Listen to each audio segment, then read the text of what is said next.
Harry and Meghan have been dealt a fresh blow after a key TV executive at the Archewell Productions company sensationally announced his departure, having served less than 2 years in the role.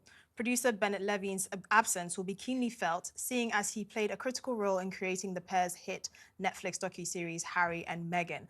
Alarmingly, Levine's surprise exit makes him the 17th staffer to leave since the Sussexes married in 2018. Speaking at the end of last year, Meghan said she and Harry had many exciting projects in the pipeline. We have so many exciting things on the slate. I can't wait until we can announce them, but I'm just really proud of what we're creating. My husband is loving it too. It's really fun. Things that make people feel, I was going to say good, but it's more than that. Things that make people feel something, right? And feel a sense of community. Oh, so exciting, they feel. But now, just 2 months on, rumours are swirling that Netflix may allow its £80 million deal with Archewell to expire in 2025 without renewal. The Sussexes have already suffered a humiliating snub at the hands of Spotify when the streaming giant terminated its deal after just one series of Meghan's podcast Archetypes.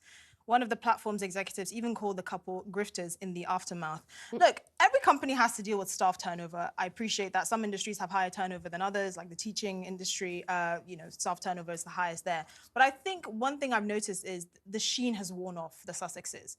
And I think a lot of their staff are seeing that as well. When they were signed by Spotify and Netflix, they just left the royal family. There's a lot of buzz around them. They were leaving off the back of that sensational Oprah interview. Now people are thinking, what does this couple actually offer?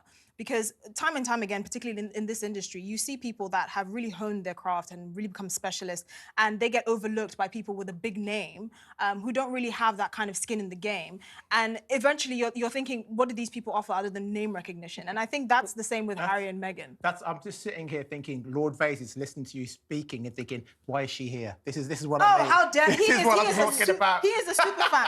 No, but the thing is, it's true. I mean, in the US is quite unique in the sense that all you need is name recognition, and you can literally do anything. I think I like to say that the UK actually values some sort of expertise. But in America, it's so rife. I mean, the American dream is literally a fraud. I always get accused of defending Harry and Meghan to the hilt. And I only ever say what I think, and normally what I say is correct.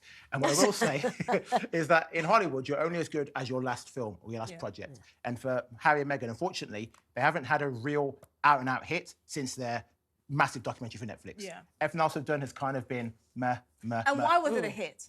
Because they were slamming the royal family. Exactly. And this Bennett Levine is not a big name in Hollywood. This is not a successful director, not successful anything, really. Bennett Levine made their name from working with Harry and Meghan. That's it for Bennett Levine. Nevertheless, the position that they've left is a big deal, and this paints Harry and Meghan in another poor light. Why can't you hold on to your staff? Why did they hire someone more experienced? But isn't it also the case that I think, am I not right in saying that Archewell has only got 5 staff anyway now? And well, how have 18? Well, it has no 18. Well, they did have 18 now, but I think it's gone down and down. Have they all left? Well, I'm just wondering if there is a kind of slight feeling, that the rat's leaving the sinking ship. And there was a big article in one of the papers the other day when Harry went to go and pick up an aviation award. Oh, yeah. And there was John Travolta there, and very few kind of high-level celebs, as they call it, A-listers. I think John Travolta's A-list. How very dare he is, but there were very few. But there were very few others. And don't forget the reason why John Travolta was there, because he actually can fly. I mean, he can fly a Boeing 747. He can actually take. Harry can fly a chopper. No, he can't. And listen, I really wanted a chopper when I was really small. Yeah, well, but obviously I mean, I think it's interesting. I mean, I'm a Harry and Meghan fan. I wish things had worked out. I think they were going to be such a breath of fresh air for the royal family. But I sort of agree with Esther, even though she's always so rude to me. Because there is staff turnover. Having said that, there are these allegations that when Meghan was over here, that she didn't treat her staff well, that there was a big turnover of staff leaving the royal household working for her. I've always dismissed those rumours, taken with a pinch of salt.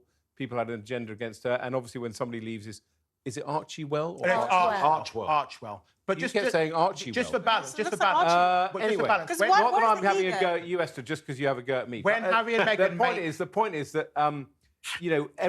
there's an agenda against Harry and Meghan in this country.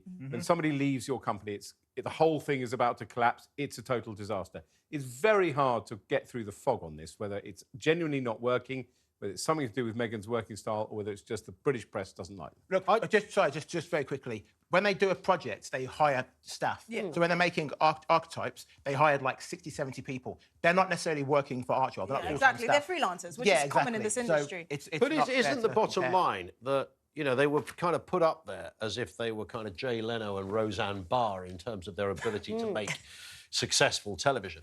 And they have literally no backstory or experience. What are they bringing to the table? So what they were bringing to the table was nothing more than their former royal credentials. Yeah. So, you know, I don't blame them for earning a few quid and, you know, sneaking HRH on the top of the letterheads, etc.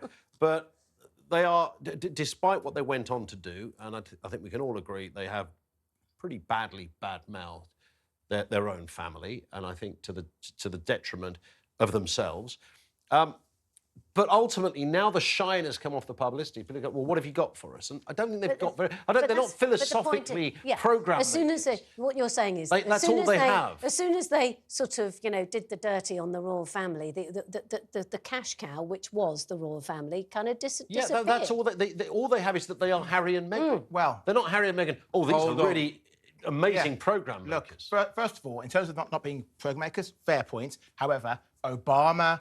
Springsteen, loads of people have been in prominent positions and then suddenly start making... they've had jobs. Start making content. What's Obama ever done, for example? What happened to him? They've had jobs. Yes, but they have still... well, that's the difference. They've had employment. Calm down. Wait. My point being, my learned friend put forward a great attack there on my clients. However, it was merely a comment. Some counter evidence. Hit legal drama Suits. What have they ever got? What have they ever done?